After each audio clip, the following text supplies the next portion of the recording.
Good day, good day, good day, good day, good day. I'm not sure as to how this is going. Alright. So I'm going to try and see if I can actually bring some actual. Okay. Oh wow. Okay. Alright. Alright. So I'm not going to bother to put any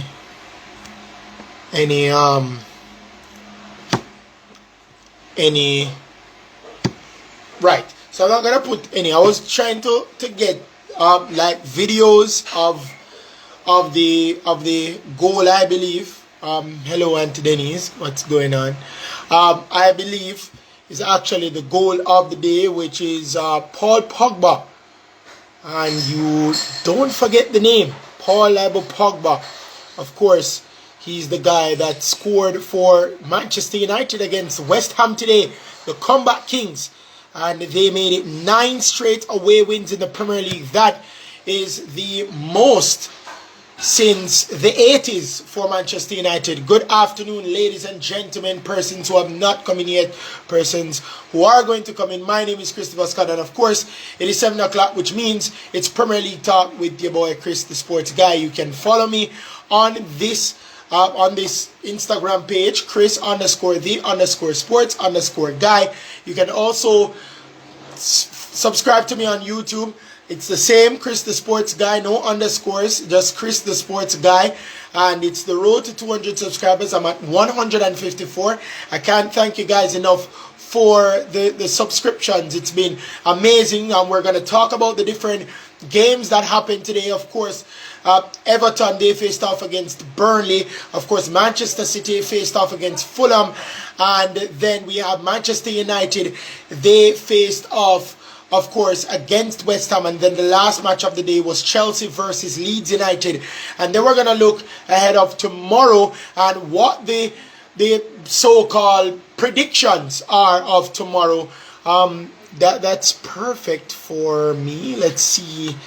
Please, just been hearing you for a couple of weeks now, and it's been long overdue. Hopefully he is here, and the maestro is here himself. Call him the Almanac, but his name is Simon Preston. Simon, what's going on, man? Hey, what's going on, Chris? Doing good, man. Brilliant result today, so that has certainly put us in a good mood. So, all is well from my end. All is well indeed. We're going to talk, of course, the first match of the day. We always speak about Everton slipping and sliding, and they continue to do that. They haven't got a favorable result in a while. They got one win in a couple of matches. I believe 6 matches. I think they only got one win, if memory serves me correctly. And they continue to slide. They had to come back to Dominic Calvert-Lewin, who I believe is into double figures this season. So congratulations to him. He has been flying for Everton in the Premier League especially. What's the reason for Everton slipping so much? Yeah, as you can see from that Merseyside derby against Liverpool, the 2-2 after the international break, it's really been quite difficult for them, and we saw the loss to United and other sorts of results. The way that Carlo Ancelotti has been, pushing them this season, it has taken a lot out of the legs. He's been using a lot of the same 11s moving forward. It hasn't been refreshed so often, so that has been a concern. Even though they don't have commitments of European football, it's been more or less the same 11 or 14 more or less that has been played. And it really comes down to the personnel that he has, the players that he trusts, and perhaps it's a shout to the board as well to say that we need some more faces.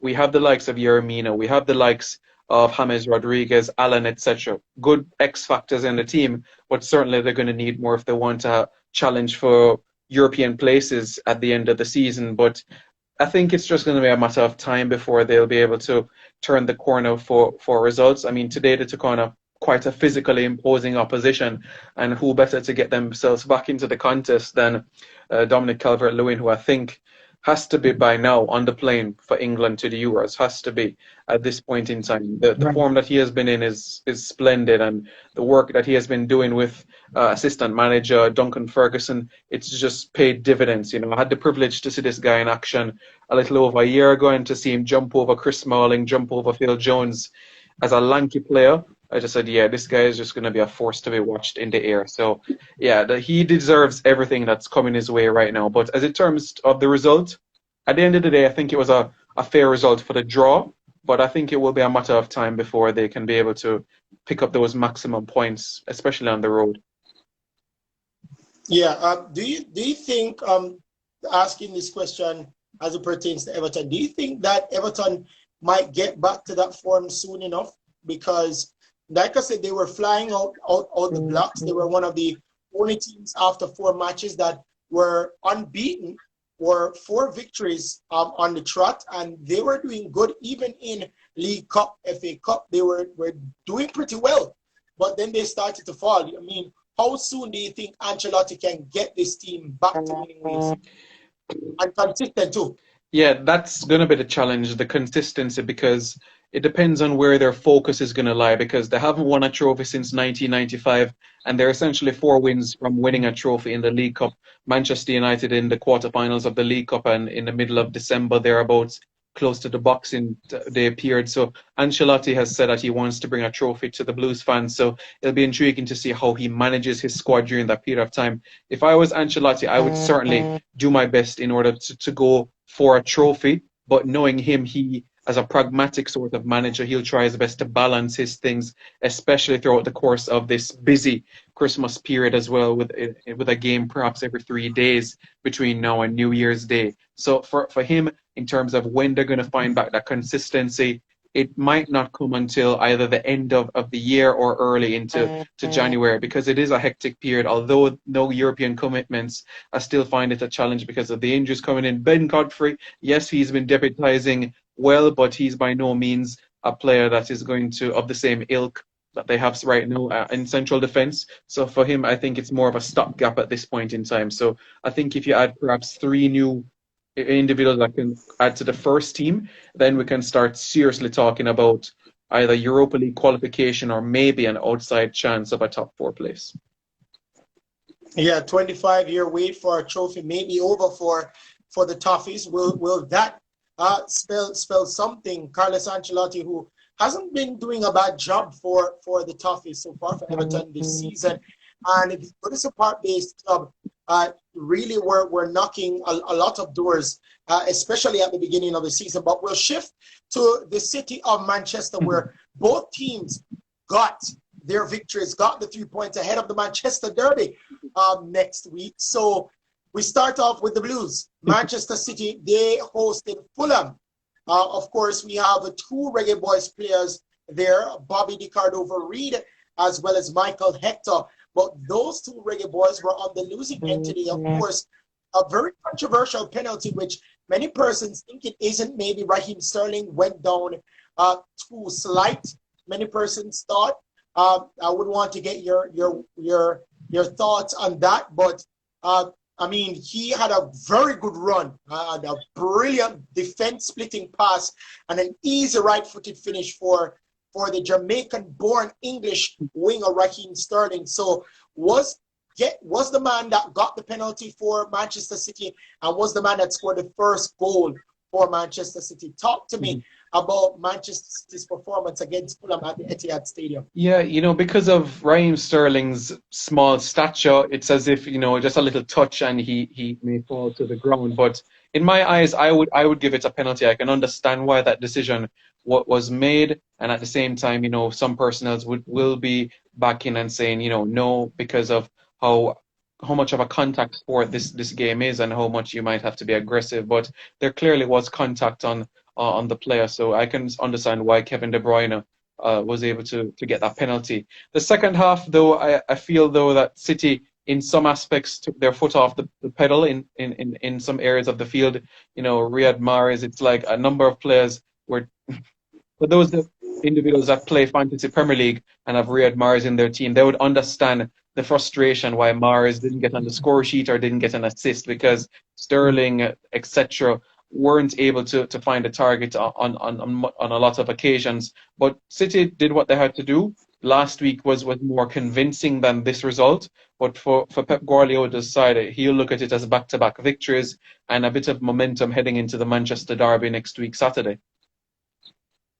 All right. 5-0 victory last week and came back and scored 2 goals. So 7 goals in 2 Premier League games. Not bad for Manchester City. So we moved from the Blues to the Reds. And Manchester United, they went to West Ham and they faced off against West Ham United. Was a bit of a struggle as Thomas Souček, the signee from West Ham United, scored the opening goal for West Ham. And then it was just a comeback from the second half from Manchester United. I believe that the first half was not played well by the Red Devils, but the second half was classic Manchester United. What a goal from the French midfielder Paul Pogba.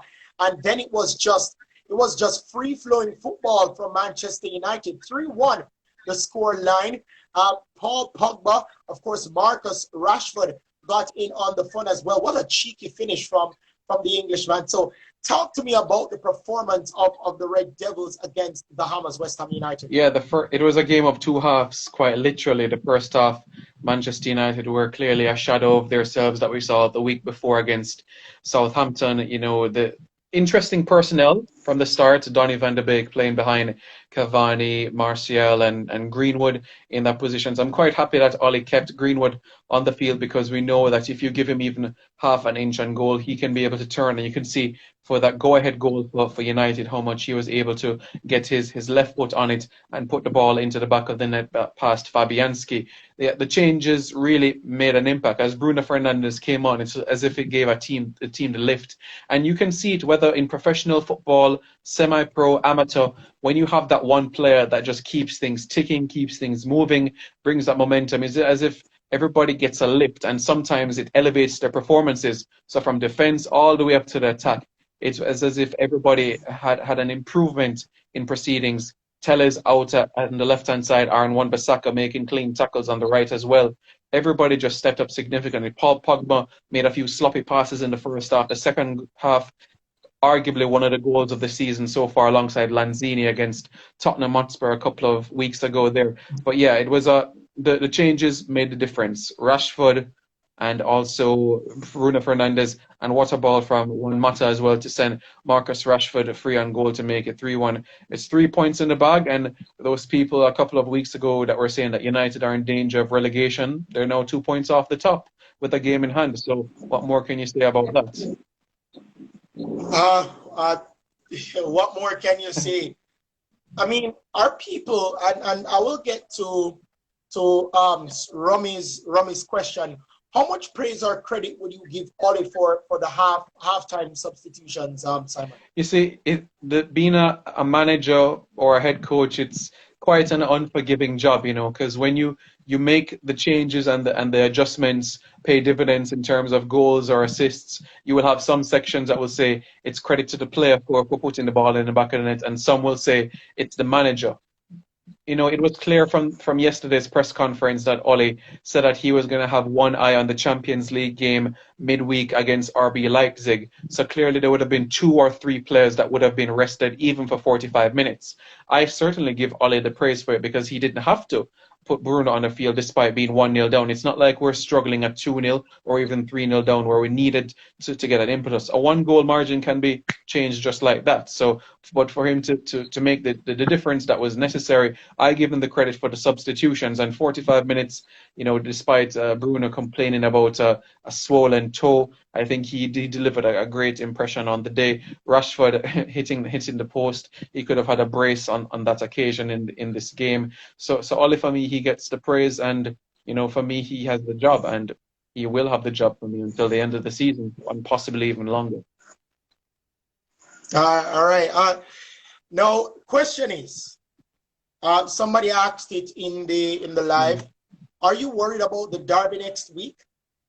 I wouldn't say worried, but I am I have a few butterflies in my stomach because of our home form this season. You think about the losses to Right. Crystal Palace, Arsenal, you know, Tottenham Hotspur, and also the draw against Chelsea, despite, making a real push for it the last half an hour. So even the win against West Brom wasn't convincing as well. We Right. had opportunities, but we didn't really look, you know, of the ilk that we're used to seeing. So I am concerned, one, because of the home form, and two, because Manchester City are a team that can go from gear one to gear four in a matter of minutes. So that is a concern for me. So, but I like to take things one game at a time. If we can come through the RB Leipzig game with a win under our belt and hopefully top of the group in the Champions League, then I would perhaps feel a little bit better. And if we get through that unscathed without any knocks or injuries, then I'll go into the derby feeling upbeat about it because I really think that we do have a genuine chance. And Ollie has proven in those big games that he's able of getting the results. If you look at all of the big games that he has played outside of Arsenal in the Premier League and Liverpool, he's essentially beaten everybody else. So he clearly has the winning game, the big game mentality of being able to get results. So, and we have the experience as well of winning 3 times out of 4 last season against City. So bring it on when it comes, but let's concentrate on Leipzig first. Let's get to the round of 16 of the Champions League, and we'll talk about the derby. Yeah, did the double over City last season was the first time in a decade that they had done the double over City. So no stranger to beating Pep Guardiola more than once. And he has beaten him 3 times in one season, I believe, was the only manager to ever do that for a team. So we will go to the last match of the day if he's still around. It's going to be Chelsea, and they faced off against Leeds United. Of course, the man Bamford scored for Leeds United first to give them the lead, but then Chelsea just clawed back. Olivier Giroud, who had a masterclass of a performance in the Champions League, scoring 4 just last week, came back and scored 1 now. Well, he's gone. We'll try and see if we can get him back. Okay, so I'm going to see if I can get this guy on. All right, so yes, scored a masterclass last week, 4 goals in the Champions League, and scored 1 today. And then we had Kurt Zuma getting the go-ahead goal for Chelsea, and then the US star, that man Christian Pulisic, getting the last goal in the 90th minute for the Blues, for the pensioners. So that was 3-1 to Chelsea, and they were looking to keep on rolling. And so that was the results on the day. I'm going to try and see if I can actually get back Simon, because he got cut off. I'm not 100% sure why, but he got cut off. So it is, so we're starting over. We're doing the results of the matches today. So the first match was Everton versus Burnley. That ended 1-1. Then we went to the Manchester City game against Fulham. Of course, they were trying to make a statement ahead of the Manchester Derby. That ended 2-0 in favor of the Light Blues from Manchester. And then Manchester United, they faced off against West Ham. They went to West Ham. They saw and they conquered. They got goals from Paul Pogba and Marcus Rashford.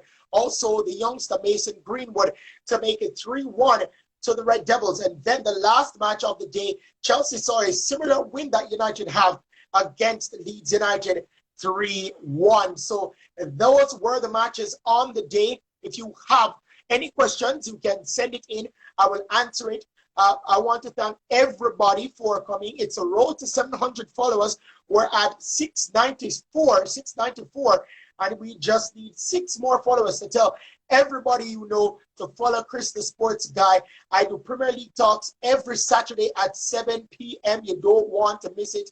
It has been fantastic so far. We've got 11 Premier League Talks, and it has been such a great journey. And trust me, I'd want to do something special in the 38th episode when it's all said and done. So we're going to the matches that will be happening tomorrow. First, at the Hawthorn Stadium, West Bromwich Albion, they will be hosting Crystal Palace at 7 a.m. in the morning. So if you want to get up, if you feel you can't sleep or you got up so early that you don't have anything to do and you say, but wait, football is on. Let me watch West Brom. Let me watch Crystal Palace. Crystal Palace actually got a very good win at Manchester United, the first game of the season, or the second game of the season, I should say. And they defeated Manchester United away 1 year ago. So it's a very inconsistent form, I should say, from Crystal Palace, but we'll see if they can fly high and get the 3 points against Fulham or against West Bromwich Albion at the Hawthorn Stadium. Then we have at 9 a.m. at Bromell Lane, it is Sheffield United hosting Leicester City. At 9 a.m., it's Sheffield United hosting Leicester City. Leicester City would want to move on from the Europa League game that they had this week. They lost by 1-0, so they would want to forget that and move on and try to trot on. They're in the round of 32, and they'll be looking to get even further, maybe lift a European trophy. Leicester City won the Premier League in 2016 with the likes of N'Golo Kante, Riyad Mahrez, of course, Danny Drinkwater, Wes Morgan, Kasper Schmeichel, Jamie Vardy. It was such a Cinderella, quote-unquote, story for Leicester City in 2016 with Claudio Ranieri, but they have to get back on track. It's 4 years removed from that, and they'll be looking to get a European trophy. And then at 11:30, the big match of the day, the London Derby. It is Tottenham, who looks so impressive under the Portuguese manager, Jose Mourinho. They'll be looking to get 3 points at the Tottenham Hotspur Stadium against Arsenal. So the Gunners, Mikel Arteta and the Gunners, will be looking to go to Tottenham and steal 3 points from them and maybe get their ball rolling. They're 14th in the table so far. Tottenham is second in the table so far, and they'll be looking to continue their run of form in the Premier League. So that is at 11:30, and then at 2:15, a very tricky encounter could be very, very enticing, and that is, of course, Liverpool. They'll be hosting Wolverhampton Wanderers at, of course, the Anfield, the famous Anfield Stadium. We'll see if he's going to be able to come on to the live. We haven't had him in a couple of weeks. I'm not sure if he's able to talk, but we'll see if he can be able to talk. So it has been an exciting day for the Red Devil fans, cracking into top 5. Manchester United, of course, Manchester City continuing to build and maybe make a statement ahead of their Manchester Derby, of course, next week. So if you guys are just joining in, I will give you the run of scores as well as the matches that will be played tomorrow. So the first match of the day, it was Everton, and they faced off against Burnley, of course, at Turf Moor, and Burnley getting the crucial 1-1 draw against Everton, and that just continues the downward spiral of the Toffees. Downward spiral, not necessarily, as Simon said, it was a fair result, but they haven't been the most consistent team now. After 4 games, they were flying, but they are kind of down on ground level at the moment. So they'll be looking to continue that run of form. I'm just going to try and see if I can bring my friend who has a very important match tomorrow. Dennis. Welcome, Dennis Thompson, a.k.a. Entertainment. Guys, this guy has a lot. He has traveled the world, and he actually has tutorials now on the certain moves that he does, so you guys can check it out. So Dennis, what's going on, man? It's been a while. I'm good. I saw that you liked that one tutorial I did, huh? I saw you share it on your story. Oh, I'll be trying it. I'll be trying it this Christmas season. Don't worry. But we want to head to the match that I know that Liverpool is your team. So we want to talk about that match against Wolverhampton. Not the easiest match. You know, Wolverhampton is a very tricky team, especially when it comes to big teams. They are known to turn up the heat. You know, Traore is known to turn up the heat. But we do see Diogo Jota not there anymore. He's on your team, actually. And of course, Matt Doherty is on Tottenham. So do you think those two players may be too much of a removal for Wolves to actually get the win at Anfield? Anfield not the easiest stadium to go and win and collect 3 points. Man, it's a tough one, man. It's a tough one to play in Anfield Stadium. You know, you're looking for it. There's nothing, you can't come to our stadium and expect to win. You know what I'm saying? And everybody was looking down on our team, saying that Van Dijk is out, that is out. And look, we're not doing bad. We're holding up, but we're doing our thing.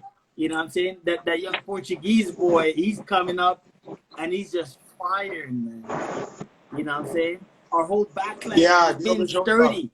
It's been sturdy so far. So, but I must say that young Portuguese boy, I tell you, I think we got Salah and Mane, but I'm telling you, man, that young Portuguese boy, woo!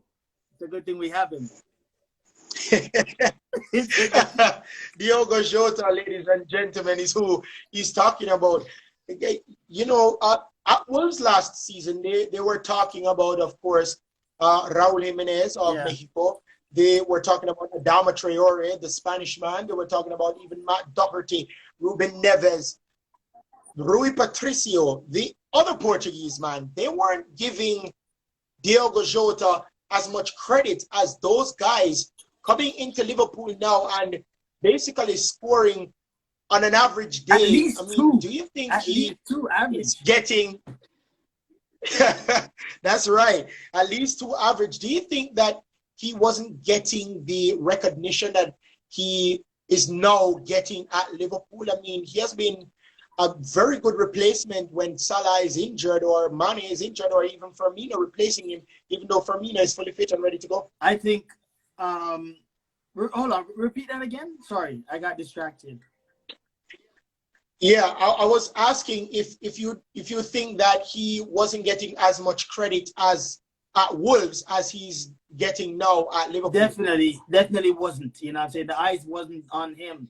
You know what I'm saying? Now being I would say the most important thing that he's on a winning team and he's shining, nevertheless, he's coming off the bench. He's shining like a bright star. So it's hard to look past him. You know what I'm saying? Now, before he's on Wolves, you know, okay, whatever. He's coming on, he's doing his thing. But now being on a championship team and scoring, and I wouldn't even just say scoring. He's dominating. You know what I'm saying? He's dominating his role. He comes on and he does his work. You know what I'm saying? I'm guessing he doesn't think about, you know, whatever others might say, you know, him coming off the bench or whatever the case may be, you know. So the man come on and just put on he gives 110, 120, 50 if he has to. Yeah, Jurgen Klopp spoke about this for quite a while now, and Ole Gunnar Solskjaer, Pep Guardiola has seemingly agreed. What do you think about, I mean, the rush of games, so to speak, in terms of, a team like Manchester United, Manchester City, Liverpool, where there's such a cluster of games with Champions League, League Cup, FA Cup, Premier League. National yeah, team and then now you see, right, international break, and you see folks like Trent Alexander-Arnold at one point. You had Fabinho at one point. You had Andrew Robertson. So many of your players getting injured. I mean, do you wholeheartedly agree with the German coach that maybe there are too many cluster of games played by these top 100%. 100%. Already, just if you're playing league games, you're playing a lot of games already. Plus you're training. Then you start playing Champions League. Then there's more, and then you start to break out to go play in internationals. But your body can't take it, and especially being on the international team, knowing that you have to go and give 100 out there too. You know what I'm saying? And it's just a lot for the players that's going out there and doing that. You know what I'm saying? The players that are not, Right. hopefully that they have somewhat to offer the team, you know, while the top players are gone. Other than that, Right. I mean, you're right. Yeah. So I mean, Dennis, a guy that has been included in the sport, you know, the sport of football, whether it's just freestyle or it's maybe just regular football. I mean, how much telling on the body is it playing a lot of these games? a lot. Like, it's overwork. It's overwork. You know, you see a doctor go in and he goes and he said, guys, I need 2 weeks off. A doctor, he's not running, he's not, but mentally and everything, it drains you.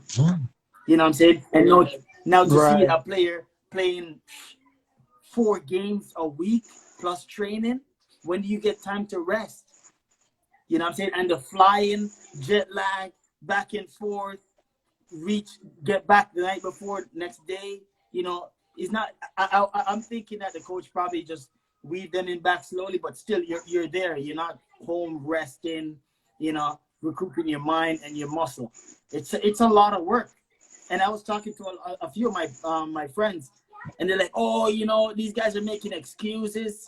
It's not excuse. If you understand what it means to play the game, you know it's a lot on the body. Yeah, 100%. Right before you go, and I know you have a lot of friends associated with the live so far. So I want to say thank you to everybody that are on the live. Don't forget, this is a road to 700 followers. I'm at 694, so just keep them coming, guys. I have the content here, and it's always informative. But the score tomorrow, what do you think Liverpool will? What do you think the result will be, and why? What do you think it's gonna be? 100% tomorrow. I think we will come out there and give our utmost best. You know what I'm saying? But the ball is round. You know what I'm saying? If we don't come out there, because everybody's looking out to beat us, no matter who it is, they want to beat us. They want to dominate. You're the defending champions, Dennis. Exactly Come my on. point. So everybody's coming out. So I definitely think we're gonna get the W. If we don't get the W tomorrow, it's definitely gonna be a draw, or it's gonna be a very intense game. All right, I think it's gonna be 2-1 in favor of Liverpool. I actually have the Portuguese man, Diogo Jota, scoring one of the goals. Actually, he has been in fantastic form, fantastic, phenomenal form. And just before you go, I want to talk about another Portuguese, because it seems as if the Portuguese are dominating the Premier League so far. We want to talk about another Portuguese man, Bruno Fernandez, who has created 35 chances. Right, your rivals. Come on, we have to talk about him. But Bruno Fernandez, 35 chances created so far in the league. That's the most out of any player in Europe. Second is Kevin De Bruyne with 28. Speak to me about what you believe is his impact, of course, of the Portuguese midfielder Bruno Fernandes. You have to give him credit for what he's been doing so far. On his national team, I think he does a lot more than at Manchester United. Fact. Like, I don't get to watch Man U a lot, but I know for a fact on his national team, I would say he does a lot more for the national team that he does for Manchester United. I don't know what it is.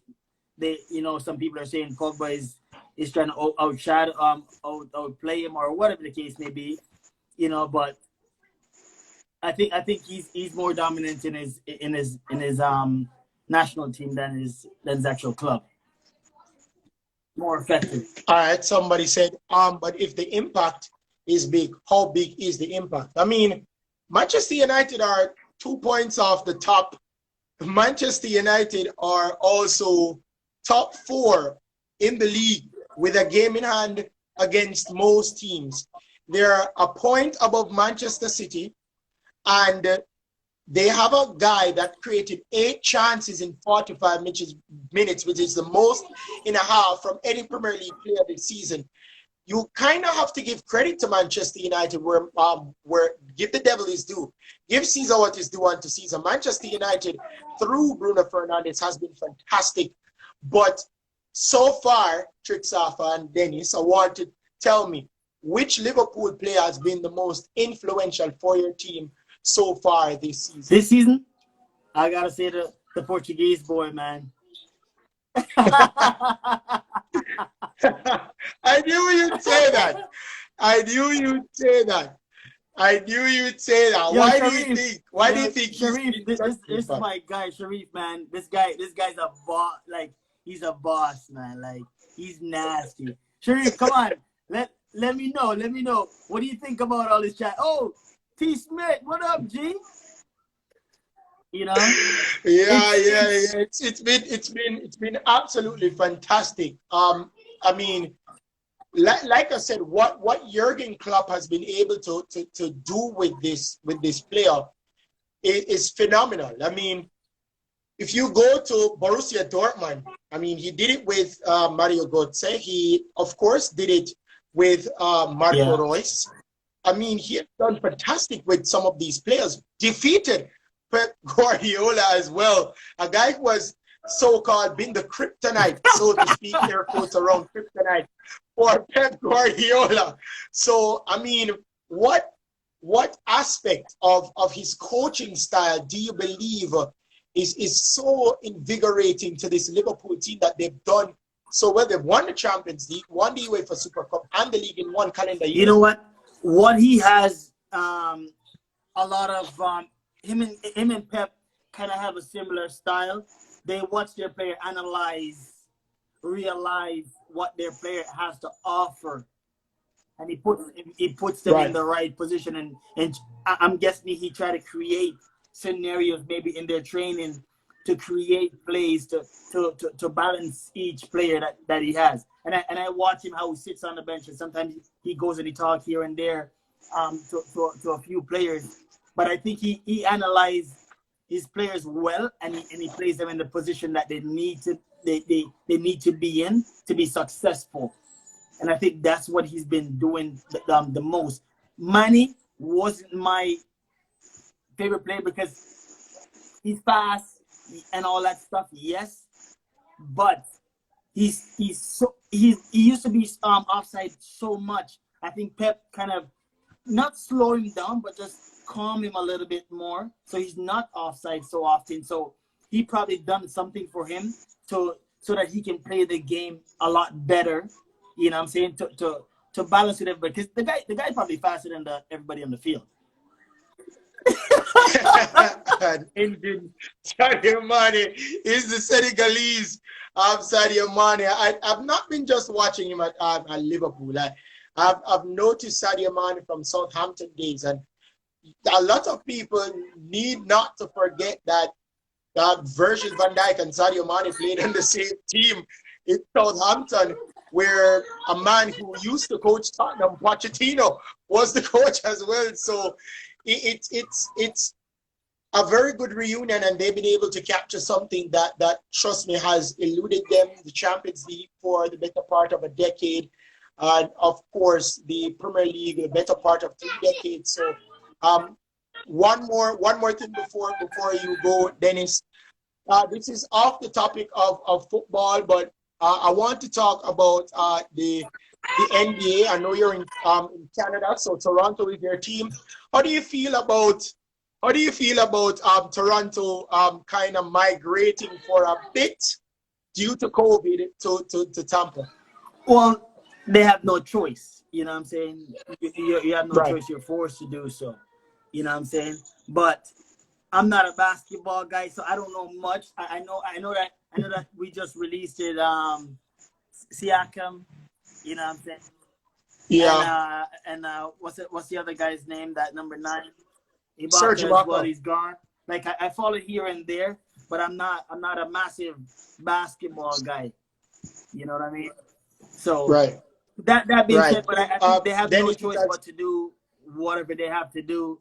You know what I'm saying? Because you have no fans here. Nobody, anywhere you go, there's not much fans, and if they do, Tampa, I guess it's a warm area. So I guess they always say, you know, the sun is killing the virus or whatever the case may be, right? But not much to say about the basketball, you know what I'm saying? A football expert indeed. A man who was always, you know, quote unquote, in our patois language, big me up every chance he gets, and I appreciate it a lot. So thanks, Tritsafa. It's always been a pleasure talking to you, bro. Cool, now, man. You don't know what's going on. You know what I'm saying? All so right, I'm, as I was saying to you before, I'm gonna try and get some more people, and I still gotta talk to Caitlin. She's away right now. She's been with some she's been doing some crazy stuff with some other guys. I've been tracking her, talking to her here and there. Yeah, no, she's in the freestylers house. That's right, the Ballers house, right? I saw a couple of videos. I know they're super busy and stuff like that. So you know, maybe once she's done that, then we could probably try to get her on your live and stuff like that. But I have some other guys that I really want. I have some Man U fans that I really want you to talk to. Those guys are hardcore. Yeah, send them my way. Send them my way. Send them my way. Send them my way. Trust me, we have a lot to talk about. But guys, Dennis Thompson, aka Tritsafa, always a pleasure talking to this guy. Always has encouraging words. Always supportive. So big up yourself, brother. It's always good. Yo, Simba, if you're still up on the line, you don't know that, Jen. All right, bro. Yeah. All right, that was Tritsafa, ladies and gentlemen. We spoke to Simon Preston earlier, and he was giving some insight. I'm not sure as to why Simon was unable to come back onto the live. Maybe it was an important call. Maybe it was a cutout. But I'm gonna go over the scores again. Barry Dan, just check in. Bless up yourself, Barry. It's always good having you. Thanks to so much people that have been joining the live. And thanks to so many people that have been leaving their comments, persons that I don't even know about, but I'm sure. And I can tell you that every single time I do a live, at least one or two persons follow my Instagram page. And I can't thank you guys enough for following the Instagram page, because it has been such a pleasure and an honor talking to you guys, you know, giving you guys the scores, what I think, and all of that. I'm a sports guy. I love sports. You know, I love everything about sports, basketball, NFL, football, whether in the United States, whether CONCACAF, or whether UEFA, or whether the Asian Pacific. I love all sports, but this is Premier League Talk, where we talk about football, where we talk about the EPL, where we talk about the English Premier League, and what's been going on. Fail_skills, say sup, bro. Bless up. No problem. I followed. You're going to check your account. No problem, bro. Fail. We're on the goal to 700 subscribers. I'm almost there. I want to do a special one for Christmas.